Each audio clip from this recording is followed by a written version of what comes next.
നമസ്കാരം. Middle east news ആരംഭിക്കുന്നു. ആദ്യം പ്രധാന വാർത്തകളിലേക്ക്. ഇന്ത്യ അമേരിക്ക വ്യാപാര കരാർ അന്തിമമായെന്ന് കേന്ദ്രമന്ത്രി പീയൂഷ് ഗോയൽ. കരാറിന് അന്തിമ രൂപം നൽകിയത് പ്രധാനമന്ത്രിയുടെ നേതൃത്വത്തിൽ. കാർഷിക ക്ഷീര ഉൽപ്പന്നങ്ങൾക്ക് സംരക്ഷണം ഉറപ്പെന്നും കേന്ദ്രമന്ത്രി. ട്രംപിന്റെ സമ്മർദ്ദത്തിന് പ്രധാനമന്ത്രി വഴങ്ങിയെന്നും രാജ്യ താൽപര്യങ്ങൾ വിറ്റഴിച്ചെന്നും രാഹുൽ ഗാന്ധി. ലോക്സഭയിലെ പ്രതിഷേധത്തിൽ ഡീൻ കുര്യാക്കോസ്, ഹൈബി ഈഡൻ അടക്കമുള്ള 8 എംപിമാരെ സസ്പെൻഡ് ചെയ്ത സ്പീക്കർ. പ്രതിഷേധം തുടരുമെന്ന് ഹൈബി ഈഡൻ.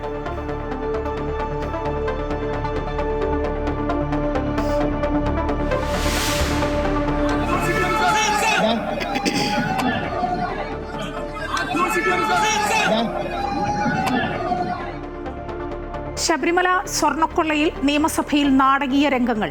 അതിരുവിട്ട് പ്രതിപക്ഷ പ്രതിഷേധം. സ്പീക്കർ ഡയസിലേക്ക് അതിക്രമിച്ച് കയറാൻ ശ്രമിച്ച MLA-മാർ നിർഭാഗ്യകരമെന്ന് സ്പീക്കർ. വാച്ച് ആൻഡ് വാർഡ് പ്രകോപിപ്പിച്ചെന്ന് പ്രതിപക്ഷ നേതാവ്. ബാനറിന്റെ വടിവെച്ച് വാച്ച് ആൻഡ് വാർഡിനെ തല്ലിയെന്ന് മുഖ്യമന്ത്രി. സഭ ബഹിഷ്കരിച്ച് പ്രതിപക്ഷം. സ്വർണ്ണക്കൊള്ളയിൽ കൊച്ചി ഓഫീസിൽ മുരാരി ബാബുവിനെ ED ചോദ്യം ചെയ്യുന്നു. സ്മാർട്ട് ക്രിയേഷൻ ഉടമ ഉൾപ്പെടെ 12 പേർക്ക് സമൻസ്.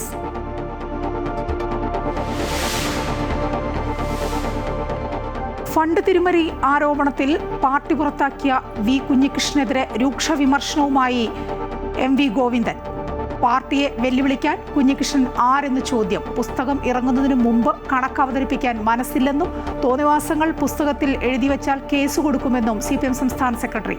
V കുഞ്ഞികൃഷ്ണന്റെ പുസ്തക പ്രകാശനം നാളെ.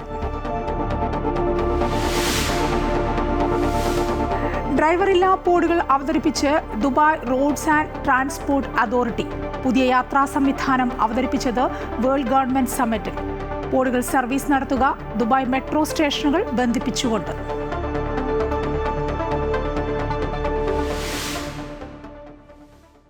സംഗീത സംവിധായകൻ SP വെങ്കടേഷിന് വിട. അന്ത്യം. ചെന്നൈയിൽ വിടവാങ്ങിയത് സൂപ്പർ ഹിറ്റ് സംഗീതങ്ങളുടെ സൃഷ്ടാവ്. മലയാളത്തിലും തമിഴിലും തെലുങ്കിലും ചിത്രങ്ങൾക്ക് സംഗീതമൊരുക്കി. സന്തോഷ് ട്രോഫി ഫുട്ബോളിൽ കേരളം സെമിയിൽ. അസമിനെ തോൽപ്പിച്ചത് എതിരില്ലാത്ത 3 ഗോളുകൾക്ക്. മറ്റന്നാൾ നടക്കുന്ന സെമിയിൽ പഞ്ചാബിനെ നേരിടും.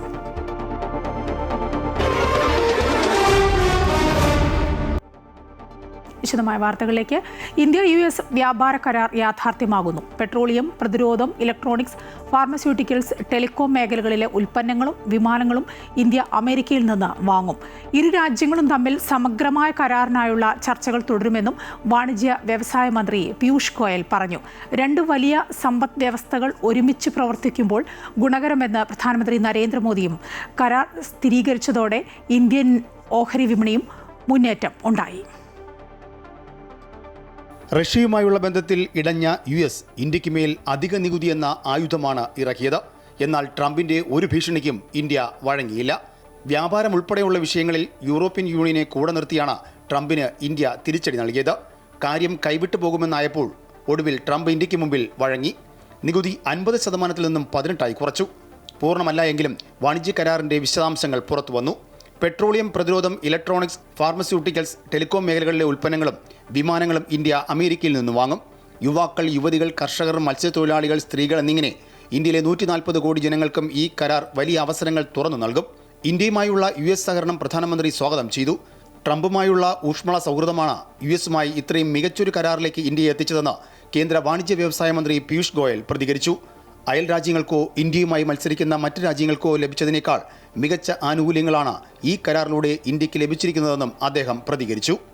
യുണൈറ്റഡ് സ്റ്റേറ്റ്സ് ഓഫ് അമേരിക്ക के साथ एक बहुत ही बढ़िया ट्रेड डील जिसका देशवासियों को कई महीनों से इंतजार था, संपन्न किया है. देश हित और जनहित को सामने रखते हुए താരിഫുകൾ കുറഞ്ഞതോടെ ഇന്ത്യൻ തുണിത്തരങ്ങൾ, രത്നങ്ങൾ, ആഭരണങ്ങൾ, തുകൽ ഉൽപ്പന്നങ്ങൾ എന്നിവയ്ക്ക് അന്താരാഷ്ട്ര വിപണിയിൽ കൂടുതൽ സ്വീകാര്യത ലഭിക്കുമെന്നാണ് വിലയിരുത്തൽ. റഷ്യൻ എണ്ണ വാങ്ങുന്നതിന്മേലുള്ള അധിക ലെവി ഒഴിവാക്കിയതും ഇന്ത്യയുടെ ഊർജ്ജ സുരക്ഷയ്ക്ക് കരുത്തു പകരും. ഇന്ത്യ US വ്യാപാര കരാർ ഇരു രാജ്യങ്ങളും സ്ഥിരീകരിച്ചതോടെ ഇന്ത്യൻ ഓഹരി വിപണിയിലും മുന്നേറ്റമുണ്ടായി. News desk, Amrita news. India America വ്യാപാര കരാറിൽ പ്രധാനമന്ത്രി നരേന്ദ്രമോദിക്കെതിരെ രൂക്ഷ വിമർശനവുമായി പ്രതിപക്ഷ നേതാവ് രാഹുൽ ഗാന്ധി രംഗത്തെത്തി. അമേരിക്കയുമായുള്ള വ്യാപാര കരാറിൽ ട്രംപിന്റെ സമ്മർദ്ദത്തിന് പ്രധാനമന്ത്രി വഴങ്ങിയെന്നും രാജ്യത്തിന്റെ താൽപര്യങ്ങൾ വിറ്റഴിച്ചുവെന്നും രാഹുൽ കുറ്റപ്പെടുത്തി. ഇന്ത്യ അമേരിക്ക വ്യാപാര കരാർ അന്തിമമാക്കാൻ എപ്സ്റ്റീൻ ഫയലും കാരണമായെന്ന് രാഹുൽ ഗാന്ധി ആരോപിച്ചു. नरेंद्र मोदी जानते हैं, नरेंद्र मोदी जी ने कल शाम उस डील को साइन कर दिया.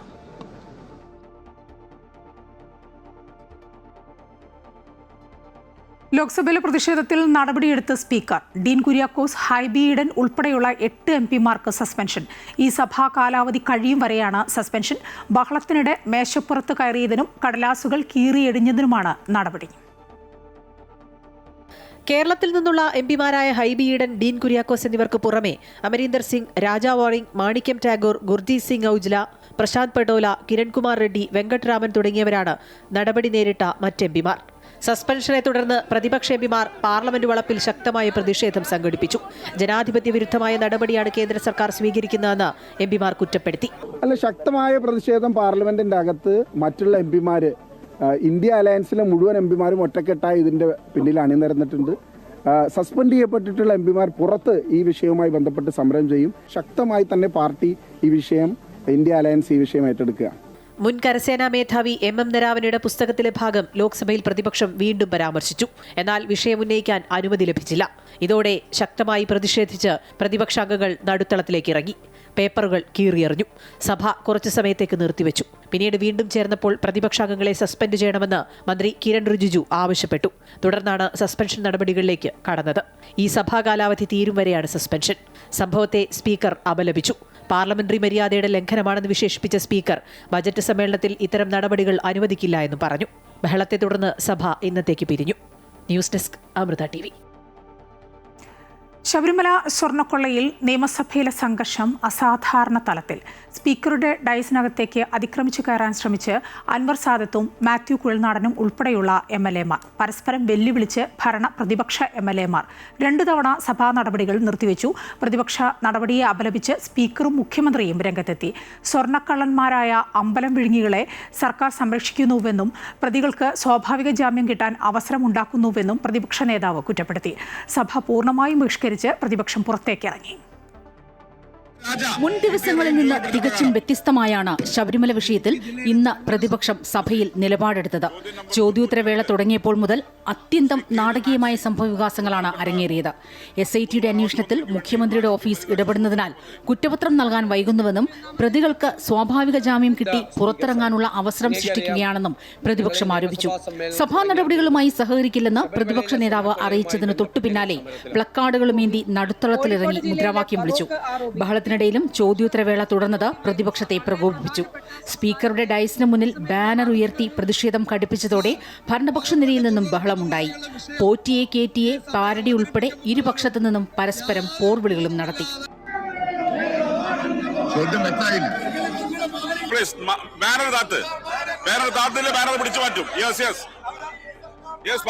സ്പ്രിംഗ്ലർ കേസിലെ കോടതി വിധി പരാമർശിച്ച് പ്രതിപക്ഷത്തിനെതിരെ പരിഹാസവുമായി മന്ത്രി MP രാജേഷ് രംഗത്ത് വന്നു.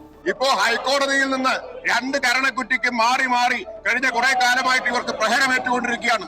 ഏറ്റവും ഒടുവിലേറ്റ പ്രഹരം സ്പ്രിംഗ്ലർ കേസിലാണ്. സ്പ്രിംഗ്ലർ കഴിഞ്ഞ നിയമസഭാ തെരഞ്ഞെടുപ്പ് കാലത്ത് ഉയർത്തിപ്പിടിച്ച ആരോപണമായിരുന്നില്ലേ? എന്താ ഈ സ്പ്രിംഗ്ലറിന്റെ കഥ? ഇതിനിടെ MLA-മാരായ അൻവർ സാദത്തും സനീഷ് കുമാർ ജോസഫും TV ഇബ്രാഹിമും ഡയസിനകത്തു കയറാൻ ശ്രമം നടത്തി. അപ്പോഴേക്കും വാച്ച് ആൻഡ് വാർഡുമാർ എത്തുകയും സ്പീക്കറെ വേഗത്തിൽ അകത്തേക്ക് കൊണ്ടുപോവുകയും ചെയ്തു.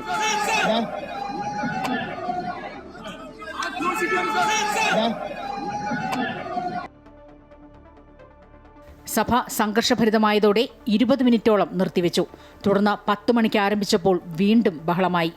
അന്വേഷണത്തെ അട്ടിമറിക്കാൻ ശ്രമിക്കുന്നുവെന്ന ഹൈക്കോടതിയുടെ പരാമർശം പ്രതിപക്ഷത്തെ ഉദ്ദേശിച്ചാണെന്ന് നിയമമന്ത്രി P രാജീവ് ചൂണ്ടിക്കാട്ടി.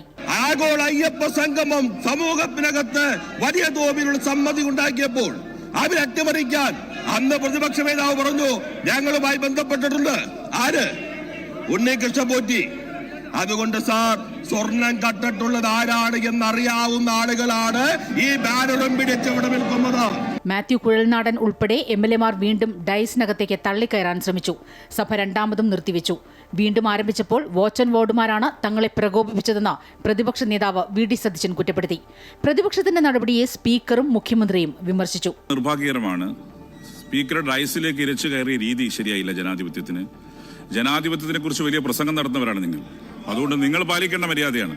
വാച്ച് ആൻഡ് വാർഡ് ഒന്നും ചെയ്തിട്ടില്ല. അന്വേഷണ ഏജൻസികൾക്ക് നിർദ്ദേശം കൊടുക്കുന്നതും അന്വേഷണ ഏജൻസികളുടെ പ്രവർത്തനം പരിശോധിക്കുന്നതും ഹൈക്കോടതി ഡിവിഷൻ ബെഞ്ചാണ്. അത് അറിയാത്ത ആളായിരിക്കില്ല ബഹുമാനായ സിംഗിൾ ബെഞ്ച്. പക്ഷേ അദ്ദേഹത്തിന് ആ വാദം കേൾക്കുമ്പോൾ തോന്നിയ പ്രതികരണങ്ങൾ അദ്ദേഹം രേഖപ്പെടുത്തി. തുടർന്ന് സഭ പൂർണ്ണമായും ബഹിഷ്കരിച്ച് പ്രതിപക്ഷം പുറത്തേക്കിറങ്ങി. സ്വർണ്ണക്കള്ളന്മാരായ അമ്പലം വിഴുങ്ങികളെ സംരക്ഷിക്കുകയാണ് സർക്കാർ ചെയ്യുന്നതെന്ന് പ്രതിപക്ഷ നേതാവ് ആരോപിച്ചു. 3 പ്രധാനപ്പെട്ട നേതാക്കൾ സ്വർണ്ണക്കൊള്ള കേസിൽ അറസ്റ്റിലായി ജയിലിൽ പോയിട്ടും അവർക്കെതിരായി അച്ചടക്ക നടപടി പോലും എടുക്കാത്ത പാർട്ടിയാണ് CPM. എന്താ അതിന്റെ മെസ്സേജ്? അച്ചടക്ക നടപടി എടുത്താൽ അവര് അടക്കമുള്ള നേതാക്കളുടെ പേര് പറയുമെന്നുള്ള ഭയമാണ്. അതേസമയം ശബരിമല വിഷയത്തിൽ സഭാ കവാടത്തിൽ പ്രതിപക്ഷ MLA-മാരുടെ സത്യഗ്രഹ സമരം തുടരുകയാണ്. അമൃത ന്യൂസ്, തിരുവനന്തപുരം. ശബരിമല സ്വർണ്ണക്കൊള്ളക്കേസിലെ പ്രതിയും തിരുവിതാംകൂർ മുൻ അഡ്മിനിസ്ട്രേറ്റീവ് ഓഫീസറുമായ മുരാരി ബാബുവിനെ ED ചോദ്യം ചെയ്യുന്നു. കൊച്ചി ED ഓഫീസിലാണ് ചോദ്യം ചെയ്യൽ. SIT രജിസ്റ്റർ ചെയ്ത 2 കേസുകളിലും കൊല്ലം വിജിലൻസ് കോടതി മുരാരി ബാബുവിന് സ്വാഭാവിക ജാമ്യം നൽകിയിരുന്നു. മുഖ്യപ്രതി ഉണ്ണികൃഷ്ണൻ പോറ്റിയുമായി കേസിലെ പ്രതികൾ നടത്തിയ സാമ്പത്തിക ഇടപാടുകളിലെ വിവരങ്ങൾ തേടുന്നതിനും സ്വർണ്ണക്കൊള്ളയിൽ നടന്ന കള്ളപ്പണം വെളുപ്പിക്കൽ ഇടപാടുകളിലുമാണ് ED അന്വേഷണം നടത്തുന്നത്. ശബരിമല സ്വർണ്ണക്കവർച്ച കേസിൽ തന്ത്രി കണ്ഠരര് രാജീവരുടെ ജാമ്യ ഹർജികൾ വിശദമായ വാദം കേൾക്കലിനായി ഈ മാസം 9 മാറ്റിവെച്ചു. 2 കേസുകളിലും ഒരുമിച്ച് വാദം കേട്ട ശേഷമായിരിക്കും വിജിലൻസ് കോടതി ജാമ്യ ഹർജിയിൽ വിധി പറയുക. ആചാരപരമായ കാര്യങ്ങളിലല്ലാതെ സ്വർണ്ണക്കവർച്ചയുമായി ബന്ധപ്പെട്ട് തനിക്ക് യാതൊരു പങ്കുമില്ല എന്ന് കാട്ടിയാണ് തന്ത്രി ജാമ്യ ഹർജി സമർപ്പിച്ചത്. ശബരിമല സ്വർണ്ണക്കൊള്ളയിൽ പ്രതിഷേധിച്ചുകൊണ്ട് യുവമോർച്ച നടത്തിയ നിയമസഭാ മാർച്ചിൽ സംഘർഷം. ബാരിക്കേഡ് തള്ളിയിടാൻ ശ്രമിച്ച പ്രവർത്തകർക്ക് നേരെ പോലീസ് പലതവണ ജലപീരങ്കിയും കണ്ണീർവാതകവും പ്രയോഗിച്ചു. പ്രതിഷേധ മാർച്ചിൽ ഒട്ടേറെ പ്രവർത്തകർക്ക് പരിക്കേറ്റു. സ്വർണ്ണക്കൊള്ളയിൽ CPM-നും കോൺഗ്രസിനും പങ്കുണ്ടെന്നും സമരത്തെ അടിച്ചമർത്താൻ സാധിക്കില്ലെന്നും BJP ദേശീയ നിർവാഹക സമിതി അംഗം PK കൃഷ്ണദാസ് പറഞ്ഞു.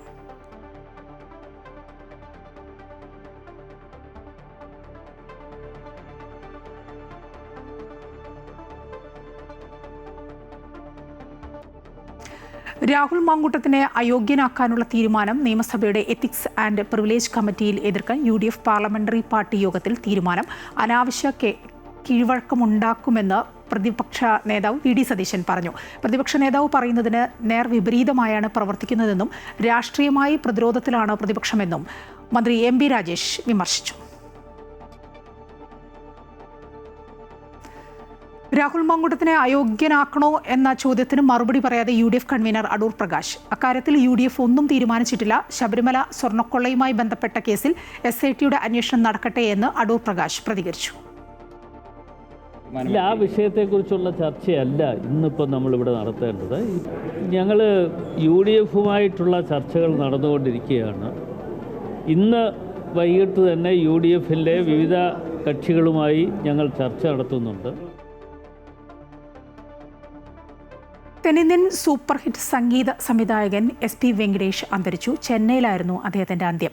മലയാളത്തിലും തമിഴിലും തെലുങ്കിലുമായി 150ഓളം ചിത്രങ്ങൾക്ക് സൂപ്പർ ഹിറ്റ് സംഗീതമൊരുക്കിയ അതുല്യ പ്രതിഭയാണ് വിടവാങ്ങിയത്.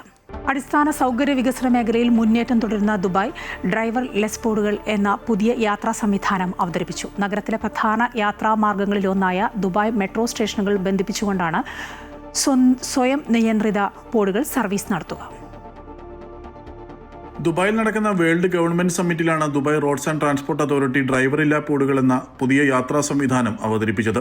ദുബായിലെ ജനപ്രിയ പൊതുഗതാഗത സംവിധാനമായ ദുബായ് മെട്രോ സ്റ്റേഷനുകൾ ബന്ധിപ്പിച്ചുകൊണ്ടാകും ബോർഡുകൾ സർവീസ് നടത്തുക. Blue water island, Umm Suqeim, Al Quoz, Dubai festival city എന്നീ ലൊക്കേഷനുകളിലാണ് ബോർഡുകളുടെ സ്റ്റേഷൻ ഉണ്ടാവുക. നാഷണൽ പെയിന്റ്സ് മെട്രോ സ്റ്റേഷനിൽ നിന്ന് ബ്ലൂ വാട്ടർ ഐലൻഡ് വരെയുള്ള റൂട്ടിലായിരിക്കും ട്രയൽ റൺ നടക്കുന്നത്. കാലിഫോർണിയ ആസ്ഥാനമായ കമ്പനിയായ ഗ്ലൈഡ്വേസ് ആണ് ഈ അത്യാധുനിക യാത്രാ സംവിധാനം ഡിസൈൻ ചെയ്തത്. പൂർണ്ണമായും വൈദ്യുതിയിൽ പ്രവർത്തിക്കുന്ന പോഡുകൾ മണിക്കൂറിൽ പരമാവധി 50 കിലോമീറ്റർ വേഗതയിൽ സഞ്ചരിക്കും. ഒരു മണിക്കൂറിൽ ഇരുദിശകളിലേക്കുമായി 10,000-ഓളം യാത്രക്കാരെ വഹിക്കാനും സാധിക്കും. ഒരു ക്യാബിനുള്ളിൽ 4 മുതൽ 6 യാത്രക്കാർക്ക് ഇരുന്ന് സഞ്ചരിക്കാം. പുതിയ യാത്രാ സംവിധാനം എന്നു മുതൽ പ്രവർത്തന സജ്ജമാകുമെന്ന് അറിയിച്ചിട്ടില്ല. Amrita news, Dubai. ഷാർജയിൽ നടക്കുന്ന എക്സ്പോഷർ ഫോട്ടോഗ്രാഫി ഫെസ്റ്റിവലിൽ സന്ദർശകരുടെ തിരക്ക് വർദ്ധിക്കുന്നു. ലോകപ്രശസ്ത ഫോട്ടോഗ്രാഫർമാർ പകർത്തിയ ആയിരക്കണക്കിന് ചിത്രങ്ങളാണ് ഫെസ്റ്റിവലിലെ പ്രധാന ആകർഷണം. ഫോട്ടോഗ്രാഫിയുമായി ബന്ധപ്പെട്ട വിവിധ സ്ഥാപനങ്ങളും മേളയിൽ പങ്കെടുക്കുന്നുണ്ട്. വിവിധ രാജ്യങ്ങളിൽ നിന്നുള്ള പ്രശസ്തരായ ഫോട്ടോഗ്രാഫർമാർ പകർത്തിയ 3500-ലേറെ ചിത്രങ്ങളാണ് ഷാർജയിൽ നടക്കുന്ന എക്സ്പോഷർ ഇന്റർനാഷണൽ ഫോട്ടോഗ്രാഫി ഫെസ്റ്റിവലിൽ പ്രദർശിപ്പിച്ചിരിക്കുന്നത്. വിവിധ പ്രമേയങ്ങളിലായി ഒരുക്കിയ ചിത്ര പ്രദർശനം മനുഷ്യരുടെയും പ്രകൃതിയുടെയും ഭാവഭേദങ്ങൾ കാഴ്ചക്കാരുടെ മുന്നിൽ അനാവരണം ചെയ്യുന്നു. ഇന്ത്യ, നേപ്പാൾ, തായ്ലൻഡ് എന്നീ രാജ്യങ്ങളിലെ വിവിധ സ്ഥലങ്ങൾ സന്ദർശിച്ച് അവിടെ നിന്നും പകർത്തിയ സ്ത്രീ ജീവിതങ്ങളുടെ കാഴ്ചകൾ വിവരിക്കുന്ന ഫോട്ടോഗ്രാഫുകൾ, കടലാഴങ്ങളിലെ ജൈവ വൈവിധ്യത്തിന്റെ ദൃശ്യങ്ങൾ, യുദ്ധത്തിന്റെ കെടുതികൾ വിവരിക്കുന്ന ഗസയിൽ നിന്നും പകർത്തിയ മനുഷ്യരുടെ ചിത്രങ്ങൾ, ഷാർജ നഗരത്തിന്റെ വിസ്മയിപ്പിക്കുന്ന ദൃശ്യങ്ങൾ എന്നിങ്ങനെ കണ്ണും മനസ്സും നിറയ്ക്കുന്ന നിശ്ചല ചിത്രങ്ങൾ കൊണ്ട് സമ്പന്നമാണ് ഇത്തവണയും എക്സ്പോഷർ ഫോട്ടോഗ്രാഫി ഫെസ്റ്റിവൽ. എക്സ്പോഷർ പ്രദർശനത്തിന്റെ 10ാമത് പതിപ്പാണ് ഇത്തവണത്തേത്. മേള ഫെബ്രുവരി 4-ന് സമാപിക്കും. എക്സ്പോഷർ ഫോട്ടോഗ്രാഫി ഫെസ്റ്റിവലിന് വേദിയാകുന്ന ഷാർജ അൽജാദയിൽ നിന്നും ജെറിൻ ജേക്കബിനൊപ്പം ശ്രീരാജ് കൈമൾ, അമൃത ന്യൂസ്. കുവൈറ്റിൽ സൈബർ തട്ടിപ്പും കള്ളപ്പണം വെളുപ്പിക്കലും നടത്തിവന്ന അന്താരാഷ്ട്ര മാഫിയ സംഘത്തെ പിടികൂടി. സംഘത്തലവനായ ജോർദാൻ സ്വദേശി ഉൾപ്പെടെ 9 പേരാണ് അറസ്റ്റിലായത്. 2023 മുതൽ 100 ദശലക്ഷം കുവൈറ്റ് ദിനാറോളം ഇവർ വെളുപ്പിച്ചതായാണ് കണ്ടെത്തൽ.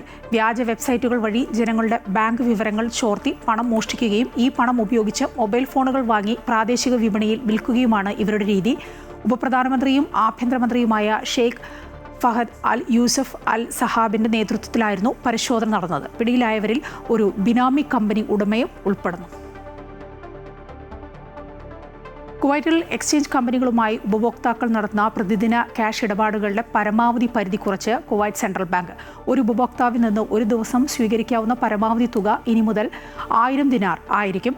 നേരത്തെ ഇത് 3000 ദിനാർ ആയിരുന്നു. വിദേശത്തേക്കുള്ള പണമയക്കലും കറൻസി വാങ്ങൽ, വിൽപ്പന ഇടപാടുകളും ഈ പരിധിയിൽ ഉൾപ്പെടും. സെൻട്രൽ ബാങ്കിന്റെ തീരുമാനം ക്യാഷ് ഇടപാടുകളുമായി ബന്ധപ്പെട്ട അപകട സാധ്യതകൾ കുറയ്ക്കുന്നതിൻ്റെയും പണം വെളുപ്പിക്കൽ, ഭീകര ധനസഹായം തുടങ്ങിയ അനധികൃത പ്രവർത്തനങ്ങൾ തടയുന്നതിൻ്റെയും ഭാഗമാണെന്ന് ബന്ധപ്പെട്ടവർ വ്യക്തമാക്കി.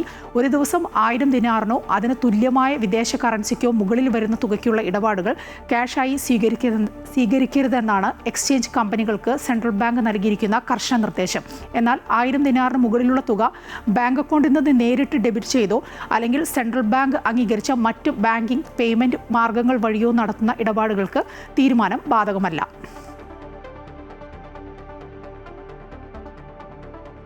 പ്രമുഖ എഴുത്തുകാരൻ ഷിഹാബുദ്ദീൻ പൊയ്ത്തുംകടവിന് ജിദ്ദ കേരള പൗരാവലിയുടെ സാംസ്കാരിക വിഭാഗം ജിദ്ദയിൽ സ്വീകരണം നൽകി.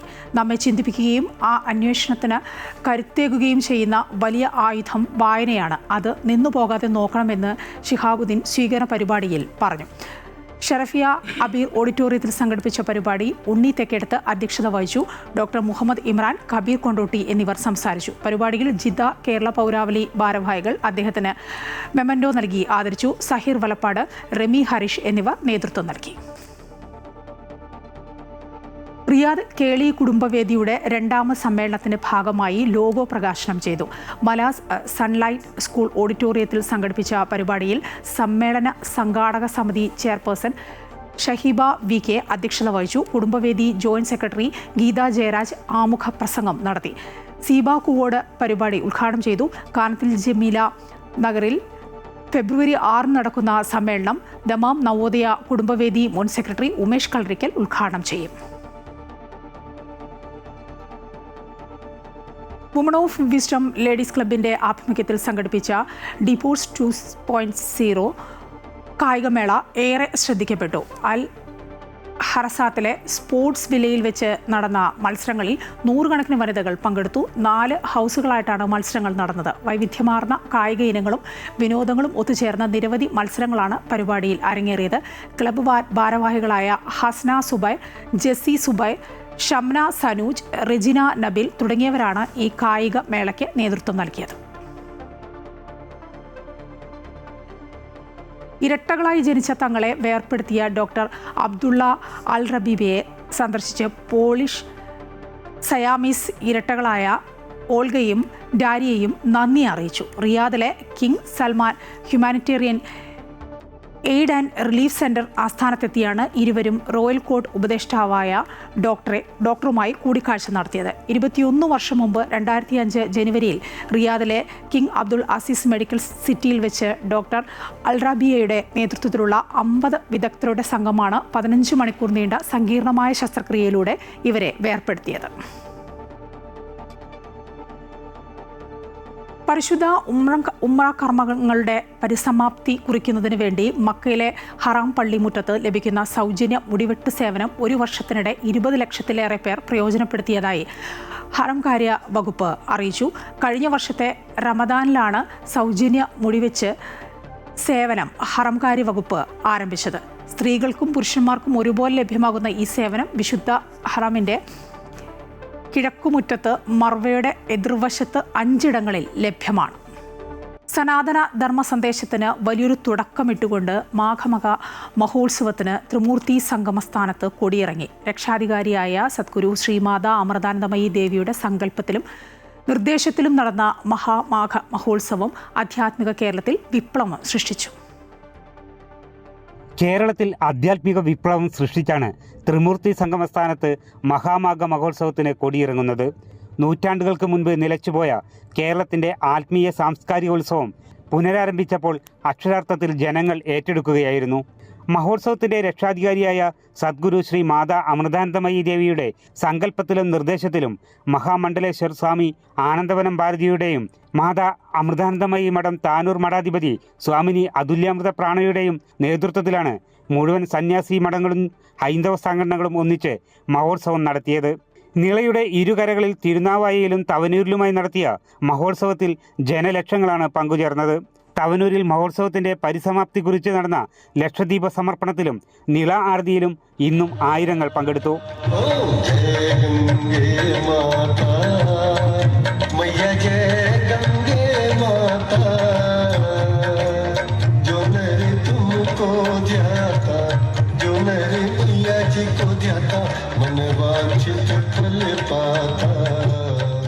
പ്രതീക്ഷകൾക്കപ്പുറമുള്ള ജനപ്രവാഹത്തെ അനിഷ്ട സംഭവങ്ങളൊന്നുമില്ലാതെ നിയന്ത്രിച്ച സംഘാടക മികവും എടുത്തു പറയേണ്ടതു തന്നെയാണ്. കേരളത്തിൻ്റെ സംസ്കാരത്തെ സമ്പന്നമാക്കി ഒഴുകിയ ഭാരതപ്പുഴയുടെ ഉത്സവം കേരളത്തിലുണ്ടാക്കിയ ചലനം ചെറുതല്ല. വരാനിരിക്കുന്ന വലിയ കുംഭമേളയ്ക്കുള്ള നാന്ദി കുറിക്കലാണ്. അമൃത ന്യൂസ്, മലപ്പുറം. CPM നിന്ന് പുറത്താക്കിയ വി കുഞ്ഞികൃഷ്ണന്റെ വെല്ലുവിളിക്ക് മറുപടിയുമായി സംസ്ഥാന സെക്രട്ടറി MV ഗോവിന്ദൻ കണക്ക് അവതരിപ്പിക്കാൻ മനസ്സില്ലെന്നും പുസ്തകത്തിൽ തോന്നിയവാസങ്ങൾ എഴുതിവെച്ചാൽ നിയമ നടപടി സ്വീകരിക്കുമെന്നും MV ഗോവിന്ദൻ കണ്ണൂരിൽ പറഞ്ഞു. നേതൃത്വത്തെ അണികൾ തിരുത്തണം എന്ന കുഞ്ഞികൃഷ്ണന്റെ പുസ്തകം നാളെ പയ്യന്നൂരിൽ പ്രകാശനം ചെയ്യും.